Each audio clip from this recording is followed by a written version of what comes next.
est une commune française, située dans le quart sud-est de la France, au confluent du Rhône et de la Saône. Siège du Conseil de la métropole de Lyon, à laquelle son statut particulier confère à la fois les attributions d'une métropole et d'un département. Elle est aussi le chef-lieu de l'arrondissement de Lyon, celui de la circonscription départementale du Rhône, et celui de la région Auvergne-Rhône-Alpes. Ses habitants sont appelés les Lyonnais. La commune a une situation de carrefour géographique du pays, au nord du couloir rhodanien qui court de Lyon à Marseille. Située entre le massif central à l'ouest et le massif alpin à l'est, la ville de Lyon occupe une position stratégique dans la circulation nord-sud en Europe. Ancienne capitale des Gaules du temps de l'Empire romain, elle est le siège d'un archevêché dont le titulaire porte le titre de primat des Gaules.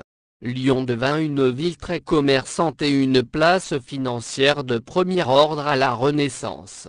Sa prospérité économique est portée aussi à cette époque par la soierie et l'imprimerie, puis par l'apparition des industries notamment textiles, chimiques et, plus récemment, par l'industrie de l'image. La vallée aval du Rhône, au sud de l'agglomération, accueille de nombreuses activités pétrochimiques, dans ce que l'on nomme la vallée de la chimie.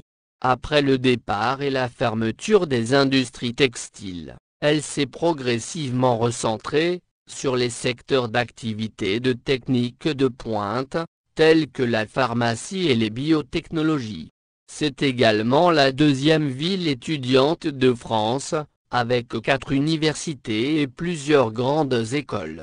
Enfin, la ville a conservé un patrimoine architectural important, allant de l'époque romaine, au XXe siècle, en passant par la Renaissance et, à ce titre, les quartiers du Vieux-Lyon, de la colline de Fourvière, de la Presqu'île, et des pentes de la Croix-Rousse, sont inscrits sur la liste du patrimoine mondial de l'UNESCO.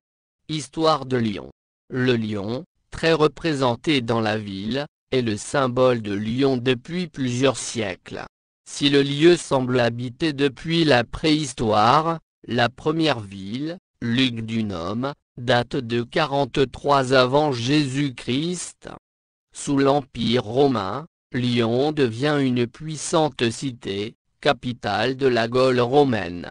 La chute de l'Empire romain la relègue à un rôle secondaire dans l'espace européen en raison de son éloignement des centres de pouvoir. Puis la division de l'Empire carolingien la place en position de ville frontière. Jusqu'au XIVe siècle, le pouvoir politique est tout entier entre les mains de l'archevêque, qui protège jalousement l'autonomie de sa ville. Il faut attendre 1312-1320, pour voir l'institution consulaire contrebalancer son pouvoir, au moment même où la cité intègre définitivement le royaume de France. À la Renaissance, Lyon se développe considérablement et devient une grande ville commerçante européenne. Ce second âge d'or est fauché par les guerres de religion. Durant la monarchie absolue, Lyon reste une cité française moyenne, dont la principale richesse est le travail de la soie. La Révolution dévaste la ville, qui s'oppose à la Convention, en 1793. Prise militairement, elle est sévèrement réprimée, et sort de la tourmente révolutionnaire très affaiblie. Napoléon aide à son redressement par un soutien aux soyeux, qui arrive en même temps que la mise au point du métier jacquard. C'est le point de départ d'un essor économique et industriel, qui dure jusqu'à la Première Guerre mondiale. Durant le XIXe siècle, Lyon est une ville canue et connaît en 1831 et 1834 de violentes révoltes ouvrières. La Belle Époque marque la fin de la domination de la soie lyonnaise et l'essor de nombreuses autres industries, automobiles, chimie, électricité.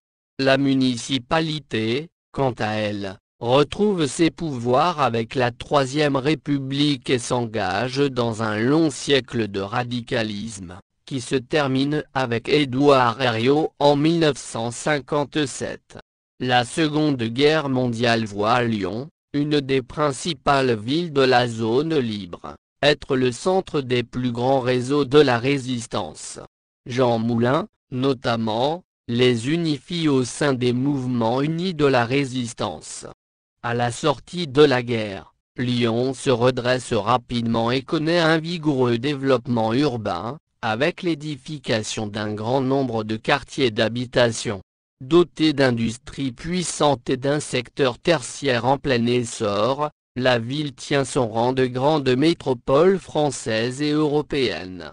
Une citation de l'historien Fernand Braudel présente bien la richesse et la complexité de l'histoire de Lyon.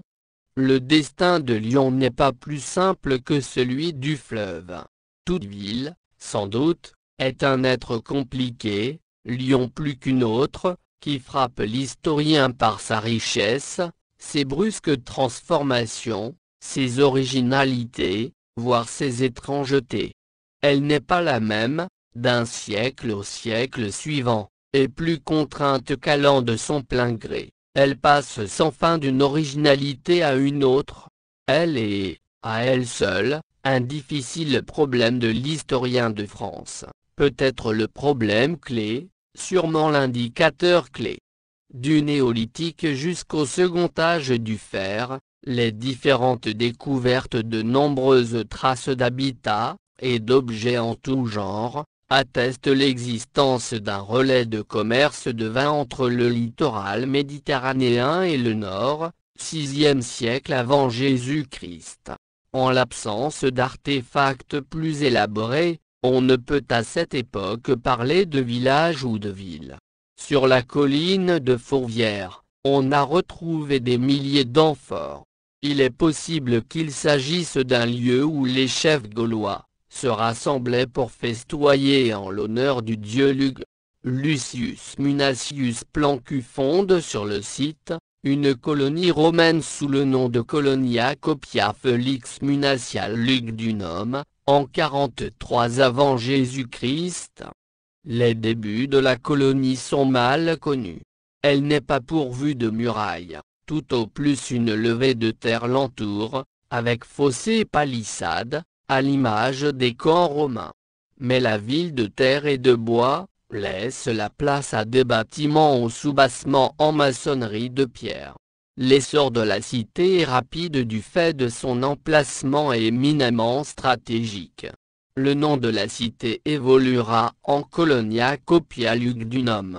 En 27 avant Jésus-Christ, le général Agrippa, gendre et ministre d'Auguste, divise la Gaule. Lugdunum devient la capitale de la province de Gaule lyonnaise et le siège du pouvoir impérial pour les 3 provinces gauloises, et devient la Caput Galliarum, la capitale des Gaules. Dès 19 avant Jésus-Christ, Auguste aménage le réseau urbain, qui accueille les 4 voies ouvertes à travers la Gaule à partir de Lugdunum. Avec la venue des différents empereurs successifs, la ville va s'agrandir, s'embellir et s'enrichir. 2 empereurs romains sont nés à Lyon, Claude, né en 10 avant Jésus-Christ, et Caracalla, né en 186.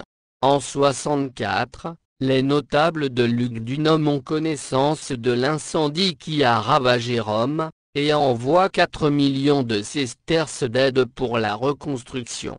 L'année suivante, en 65, Lugdunum est victime d'un terrible incendie. Néron fait à son tour un don de 4 millions de sesterces à Lugdunum, pour sa reconstruction.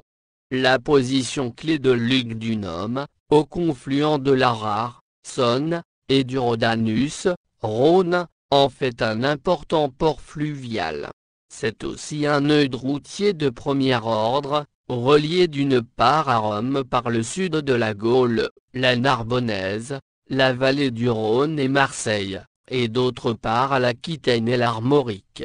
La vallée de la Seine et le port de Boulogne, lien vers l'île de Bretagne. Elle permet d'accéder au Rhin, par la vallée du Doubs, ou via l'Helvétie, pour tenir la frontière, le Lym, face à la Germanie. Elle sera ensuite directement reliée à l'Italie par les vallées des Alpes, après la soumission des tribus alpines encore indépendantes. Cette double position met en contact à Lugdunum l'ensemble de la Gaule du Nord et de l'Ouest avec le reste de l'Empire. Son statut de colonie romaine accordé par le Sénat et le rôle de capitale des Gaules, favorisent l'essor de la ville. Sous les Flaviens, de 69 à 96, puis sous les Antonins, de 96 à 192, Lugdunum prospère, et connaît la paix à l'instar du monde romain. Sa population est estimée entre 50 000 et 80 000 habitants, ce qui en fait l'une des plus grandes villes de la Gaule, avec Narbo-Marcius, Narbonne.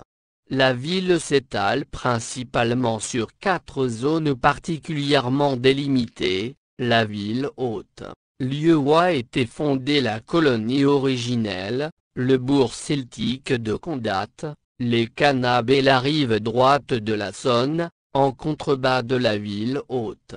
Les nécropoles sont situées le long des voies d'accès à la cité. Déclin. Sous les Sévères, 193-235, au moment de la condamnation des martyrs chrétiens, 177, la ville va commencer à décliner, en raison notamment des querelles de succession impériale. Claudius Albinus, un prétendant au trône, s'installe à Lugdunum à la fin du IIe siècle pour attendre et affronter Septime Sévère. Il est défait lors de la bataille de Lugdunum, et Sévère pille la cité. À la fin du IIIe siècle lors des réorganisations de la tétrarchie, Lugdunum perd son rang de capitale des Gaules en 297, au profit de Trèves, plus proche de la frontière du Rhin. Lugdunum n'est plus que le siège administratif de la petite province de Première Lyonnaise, Lyonnais, Bourgogne et Franche-Comté. Dans les premières années du IVe siècle, la cité perd son approvisionnement en eau en raison du pillage des canalisations en plomb des aqueducs, qui ne parviennent pas à être remplacés par des autorités locales défaillantes. Cela entraîne un déplacement de la population, qui quitte le plateau de Fourvière pour se réfugier près du fleuve. La fin de l'Antiquité lyonnaise est annoncée par l'installation de tribus burgondes sapodites, comme peuple fédéré par le général romain Sius, après la destruction de leur royaume près du Rhin. Ils y créent un nouveau royaume, indépendant de l'Empire romain déliquescent, et y intègrent Lyon, dont ils font une de leurs capitales. Les premières implantations du christianisme en Gaule nous sont connues par une lettre retranscrite par Eusèbe de Césarée, dans son Histoire ecclésiastique. Elle permet de dater l'implantation du christianisme dans la ville, au milieu du IIe siècle. Lyon est un lieu favorable à cette arrivée par sa situation centrale dans les courants d'échange européens, et la forte proportion d'étrangers circulant et s'établissant en ville. Durant les premiers temps, jusqu'au IIIe siècle, Lyon semble être la seule cité gauloise à disposer d'un évêque. L'épisode le mieux connu de cette christianisation, est celui des martyrs de 177. Décrit par la lettre de saint Irénée, reprise par Eusèbe de Césarée, il montre les morts de saint Pothin, et sainte Blandine, entre autres. Durant le IVe siècle, la ville ferme ses temples païens et réorganise sa vie sociale autour de son évêque et du calendrier de l'Église. Lyon devient l'un des centres intellectuels de la chrétienté, illustré au Ve siècle, par Sidoine Apollinaire. Lyon, durant le Moyen Âge, se présente comme une cité d'importance moyenne, loin des centres de pouvoir, des grands courants d'échange. peu impliqué par les grands conflits, qui secouent les grandes puissances. Durant toute la première moitié du Moyen Âge, Lyon est replié sur les deux rives de la Saône. Du 5e au Xe siècle, les sources et les études archéologiques manquent pour décrire précisément la ville, mais il semble qu'il y ait peu d'évolution, pas de construction civile d'ampleur et peu de nouveaux établissements religieux. Avec le tournant de l'an 1000, la cité rhodanienne recommence à se développer. Dès le XIe et le XIIe siècle datent les constructions du château de Pierre-Cise et le rempart qui entoure le quartier canonial de Saint-Jean. Dans le domaine civil, le premier pont de pierre de Lyon, sur la Saône, est construit au niveau de la place du Change et achevé dans les années 1070. Dans le domaine religieux, Lyon rénove lourdement plusieurs églises, celle de l'île Barbe, d'Énée, par exemple. Saint-Just est entièrement reconstruite, près de l'ancien emplacement. Le chantier le plus important est toutefois celui de la cathédrale Saint-Jean, entamé par l'archevêque Guichard de Pontigny, à partir des années 1170, et qui se poursuit les siècles suivants. Du XIIIe au XVe siècle, les transformations urbaines restent modestes. La ville se développe très lentement, poursuivant les œuvres engagées auparavant. La grande nouveauté est la construction, fin XIIe siècle, d'un pont de bois sur le Rhône. Pour le remplacer, un deuxième est construit à côté, en pierre. Travail considérable qui engloutit des fortunes et n'est achevé qu'à la fin du XIVe siècle. En cette fin de Moyen Âge, les nouveaux bâtisseurs sont les ordres mendiants, qui s'établissent en ville, et en particulier à sa périphérie proche. Dans le domaine religieux, un certain nombre d'églises sont rénovées, telle l'église Saint-Nizier, dont le clocher nord accueille le beffroi. Lyon est une des capitales du royaume de Bourgogne de 470 à 534, date à laquelle elle passe, comme le royaume bourguignon, sous l'autorité des Mérovingiens. La cité est un foyer de la Renaissance carolingienne, sous l'impulsion de son archevêque Lédrade, ami d'Alcuin, du diacre Floru, puis d'Agobard de Lyon. Après le traité de Verdun et la succession de Charlemagne, la ville revient, avec le royaume de Bourgogne à Lothaire, comme le reste de la rive orientale de la Saône. Située toutefois loin des centres de pouvoir, ses dirigeants religieux restent assez indépendants des différents pouvoirs qui règnent nominalement dessus, tout en restant sous l'influence des différentes formes du royaume de Bourgogne. Au IXe et Xe siècle, les raids et pillages qui secouent les régions environnantes, les Normands remontent le Rhône, et, en 911, les Hongrois ravagent la Bourgogne, ne semblent pas atteindre Lyon. La ville dispose d'une certaine influence sur le plan religieux. L'archevêque de Lyon est élevé au rang de primat des Gaules, par le pape Grégoire VII, dès 1078, même si cette distinction est essentiellement honorifique. Deux conciles sont organisés au XIIIe siècle, et elle accueille des papes à plusieurs reprises. Innocent IV y séjourne, Clément V y est couronné, Jean XXII y est élu et couronné. Lyon voit également la naissance de l'Église évangélique vaudoise, avec les prêches de Pierre Valdo, qui commencent au sein de la ville vers 1170. Mais le mouvement disparaît de l'histoire de Lyon dès que l'initiateur du mouvement est chassé par le diocèse local, en 1183. Si, au cours des XIe et XIIe siècles, l'archevêque de Lyon parvient à rester seul maître de la ville, malgré les tentatives de la dynastie du Forez, il ne parvient qu'à freiner le mouvement d'émancipation des bourgeois de la ville. Ceux-ci obtiennent en 1320 la charte dite de la Sapodine, qui institue leur autonomie et leur maîtrise de la cité. Les bourgeois l'ont obtenu après des décennies de lutte, et avec l'appui du roi de France, Philippe IV, qui englobe définitivement Lyon dans son royaume en 1312. Pendant la guerre de Cent Ans, Lyon, proche du duché de Bourgogne, est sollicité pour prendre son parti.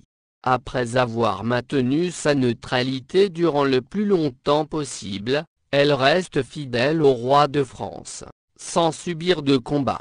Comme toutes les villes de France, Lyon doit répondre à une charge fiscale de guerre très importante, ce qui déclenche les révoltes de 1393 et de 1436.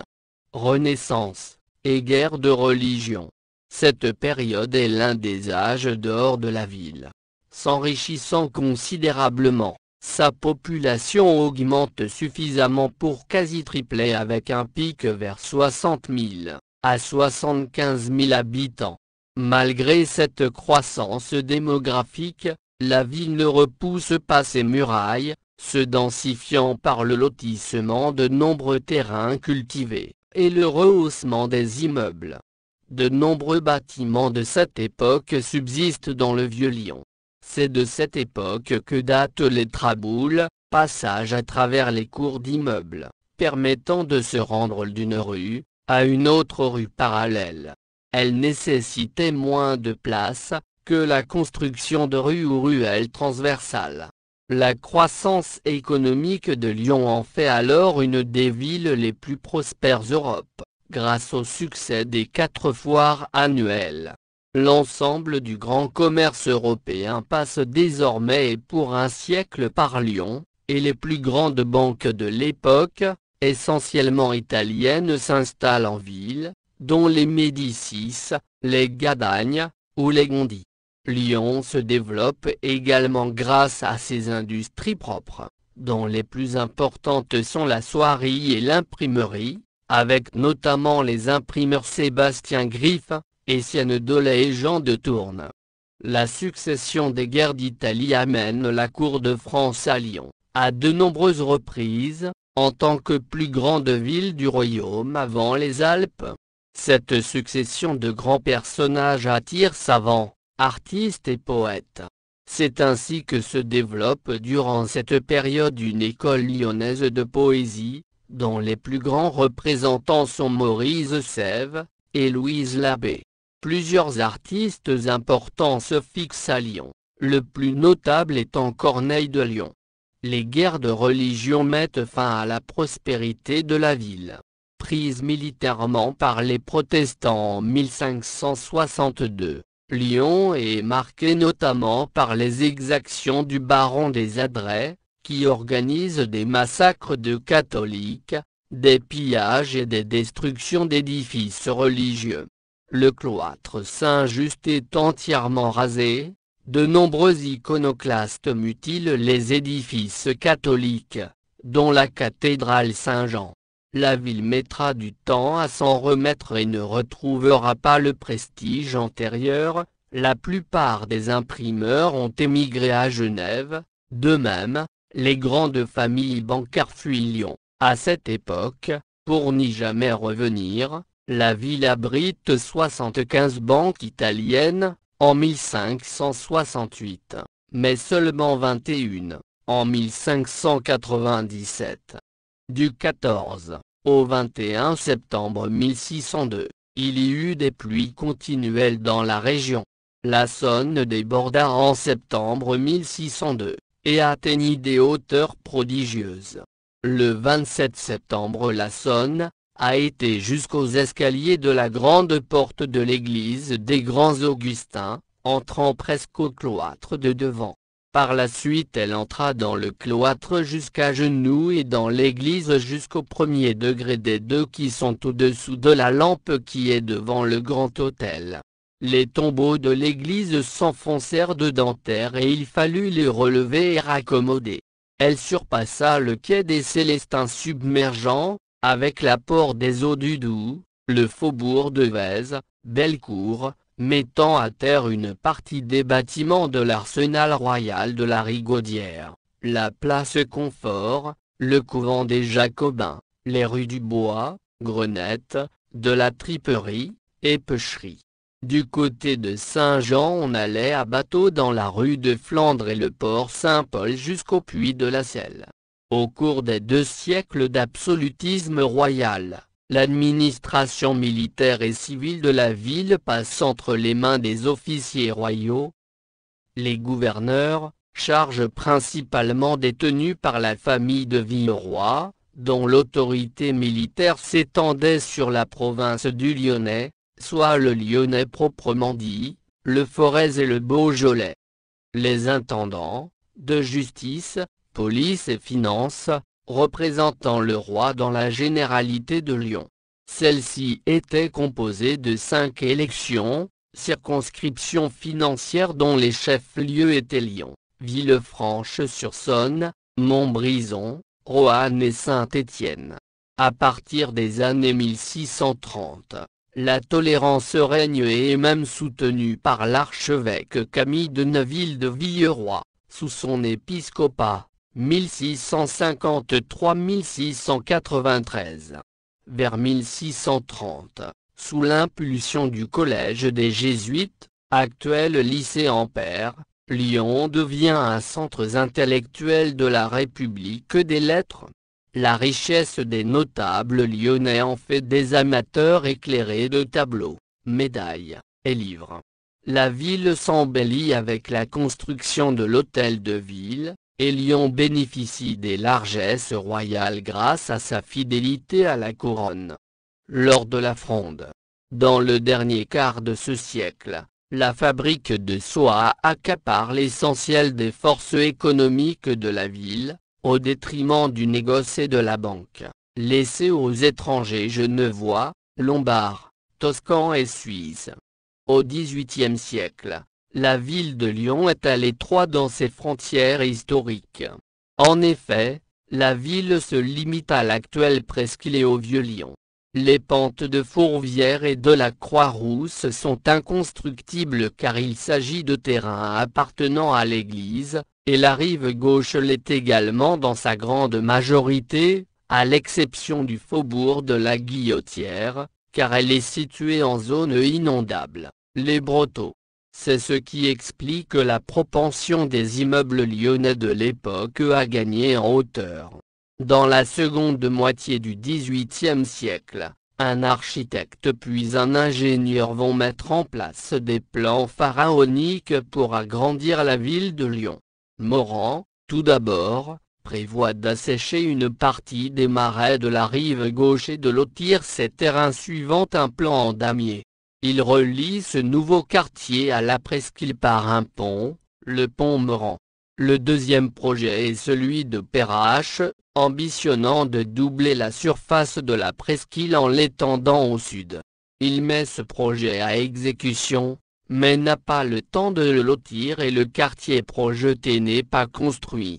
En 1765, Lyon fait l'objet d'un article long et élogieux, dans l'encyclopédie de Diderot et d'Alembert, qui insiste en particulier sur la richesse de son patrimoine historique, et commence par ces mots: grande, riche, belle, ancienne et célèbre ville de France, la plus considérable du royaume après Paris, et la capitale du Lyonnais.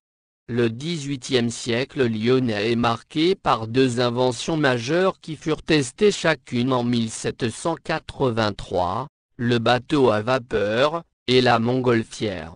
Sous la Constituante, Lyon devient chef-lieu du département de Rhône-et-Loire, qui sera scindé en 2 après l'insurrection lyonnaise.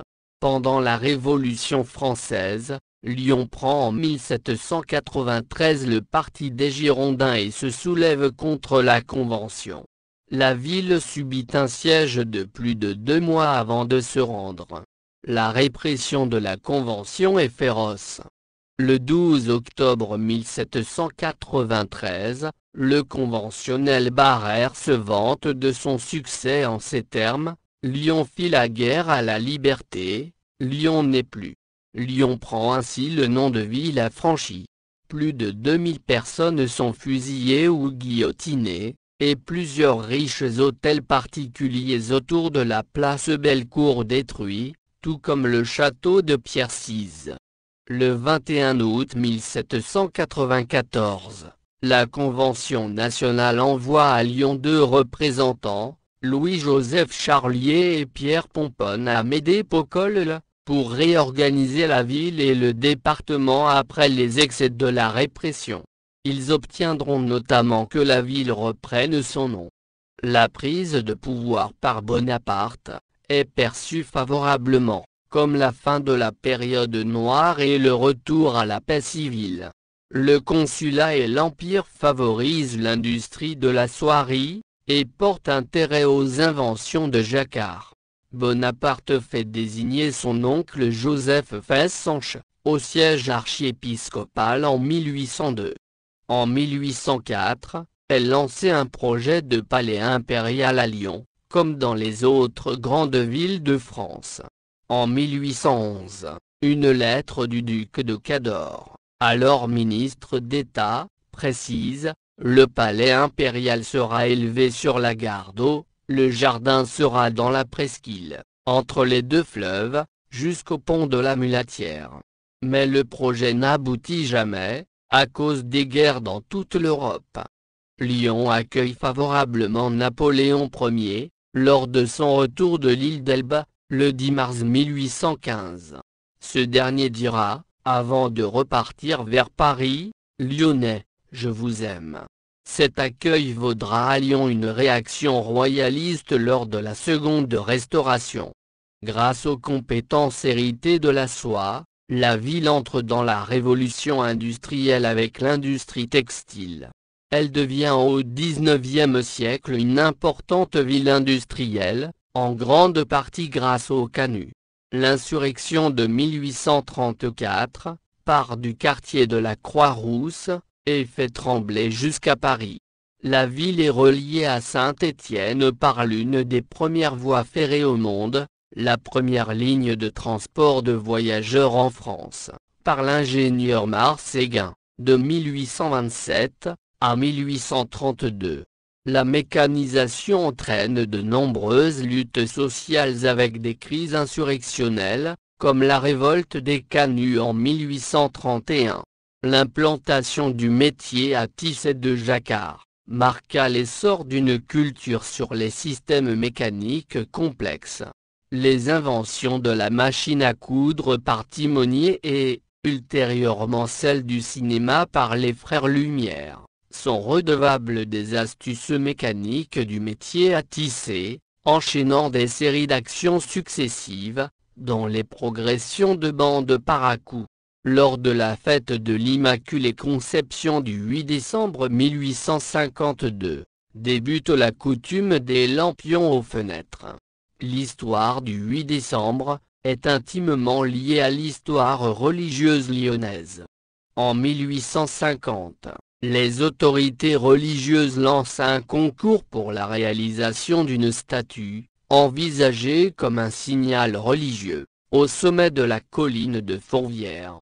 Un an plus tard, ce concours est remporté par le sculpteur lyonnais Joseph-Hugues Fabiche, et la date du 8 septembre 1852 est choisie pour son inauguration. Mais au mois d'août, la Sonne sort de son lit et envahit le chantier où la statue doit être réalisée. L'inauguration est donc reportée au 8 décembre, fête de l'Immaculée Conception. Le jour même, les journaux annoncent le programme de la soirée, et toute la ville se prépare pour l'événement.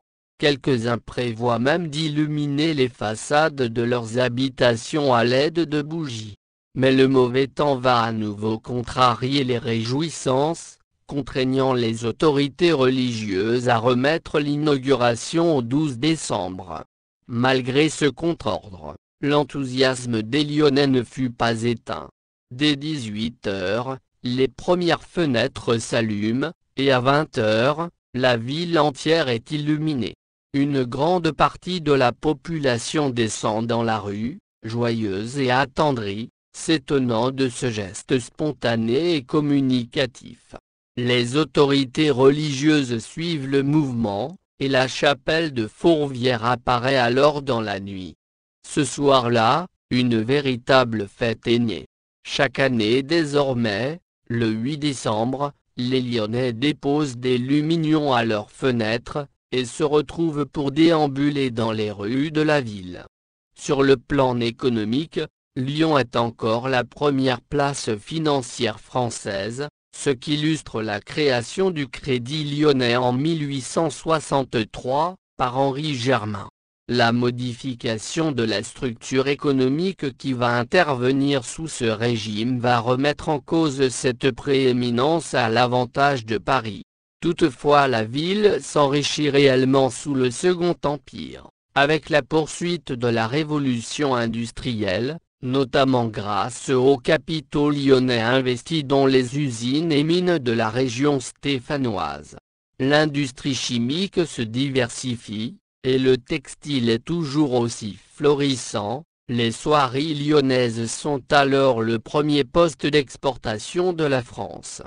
À l'instar du baron Haussmann à Paris, le maire de Lyon et préfet du Rhône, Claude Marius Valls, lance une politique de grands travaux. En 1848, le tissu urbain de la presqu'île est considéré comme obsolète.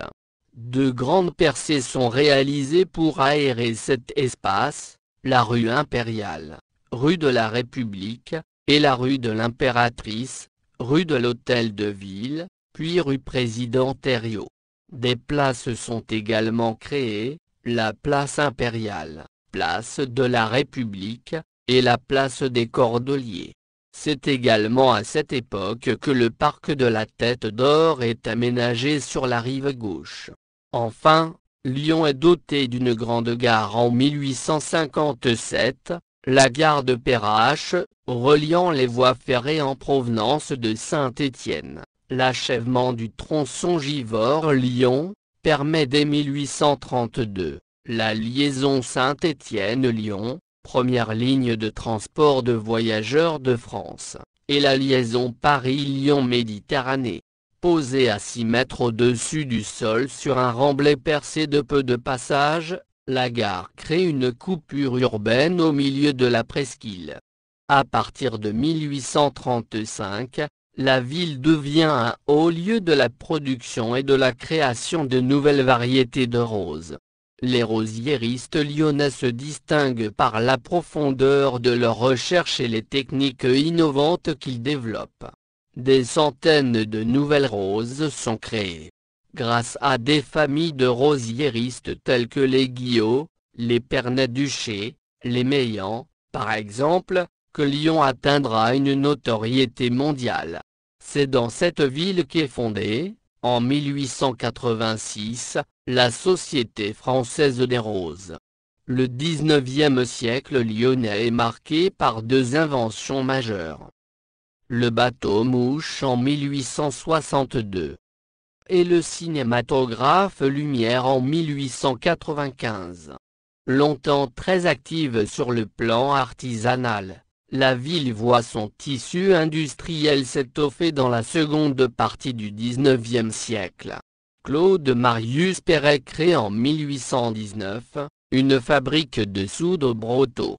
Sur le sel marin acheminé de Camargue par le Rhône, il fabrique artisanalement de la soude, en utilisant l'acide sulfurique produit par les vitrioleries voisines. La chimie bénéficie alors de l'essor de la soierie, en raison de la variété des techniques de traitement, mordançage, teinture, après, avec des produits dérivés de l'acide sulfurique, base de la plupart des réactions chimiques utilisées industriellement. Il reprend vers 1840, les mines de cuivre de Chessy, et de Saint-Bel, pour devenir le premier producteur d'acide sulfurique en France, grâce à un nouveau procédé de transformation de la pyrite. Son usine de Perrache déménage à Saint-Fond en 1853, où elle occupe 20 ans plus tard environ 80 hectares, créant ainsi la vallée de la chimie lyonnaise. Dès 1860, C'est la deuxième industrie chimique de France et l'expansion s'accélère lors des 2 décennies suivantes.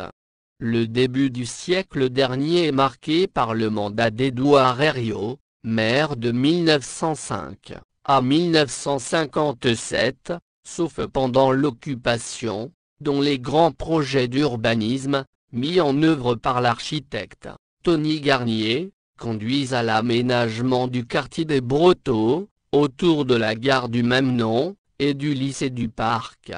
Dans le quartier de Gerland, la grande halle des abattoirs, aujourd'hui halle Tony Garnier, et le stade de Gerland sont édifiés en 1914, ce dernier étant originellement prévu pour les Jeux olympiques de 1924, qui se déroulèrent finalement à Paris. À Montplaisir est construit l'hôpital de Grange-Blanche, 1913-1933, pour remplacer l'hôtel Dieu vieillissant.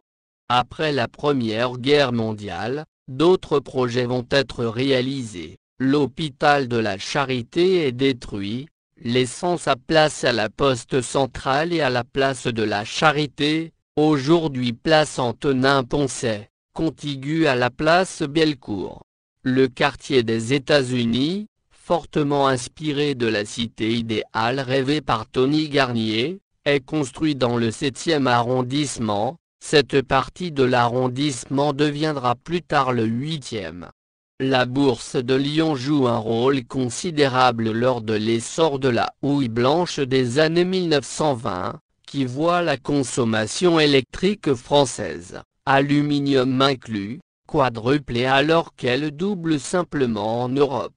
La seule production hydroélectrique est multipliée par 8. Le secteur pèse 20% des émissions d'obligations, et surtout d'actions françaises en 1930 contre 8%, dans la première partie des années 1920. Les grands barrages se multiplient et permettent d'investir dans des lignes à haute tension pour l'interconnexion électrique de grande capacité, qui permet de relier les 2 France énergétiques, le sud hydraulique et le nord charbonnier. Moins cher, l'hydraulique complète les centrales thermiques pour abaisser leur coût de revient. Ces dernières relaient l'hydraulique en saison de basses eaux des torrents. Ensuite, les premiers lacs de barrage permettent de répondre aux pics de demande. Durant la Seconde Guerre mondiale, étant situé en zone non occupée jusqu'en novembre 1942, et très proche de la ligne de démarcation, la ville accueille les réfugiés. Elle devient un foyer de résistance. Les traboules, très liées à l'histoire de Lyon, y contribuent beaucoup, car elles permettent de fuir la Gestapo facilement. Le chef de la résistance Jean Moulin est néanmoins capturé à Caluire, dans sa banlieue. La ville est bombardée le 26 mai 1944 par l'aviation alliée, peu avant sa libération le 3 septembre 1944 par la première DFL, et les FFI. Au mois de juin 1944, le groupe des révolutionnaires communistes allemands et autrichiens, RKD, exilé en France publie dans son journal clandestin Spartacus l'organigramme quasi complet des services de la Gestapo à Lyon. Le centre d'histoire de la résistance et de la déportation, ancien siège de la Gestapo, Klaus Barbie, Paul Touvier, rend aujourd'hui hommage à ce passé. Lyon d'ailleurs possède le titre de capitale de la résistance, un titre glorieux décerné par le général de Gaulle, le 14 septembre 1944, quelques jours après la libération de la ville.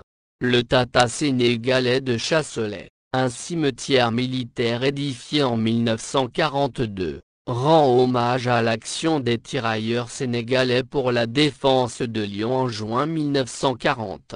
Le mandat du successeur d'Édouard Herriot, Louis Pradel, est marqué par l'aménagement en autoroute des quais rive droite du Rhône, la construction du quartier de la Duchère, du centre d'échange de Perrache, du quartier de la Part-Dieu, du tunnel de Fourvière, du musée gallo-romain et du métro de Lyon notamment.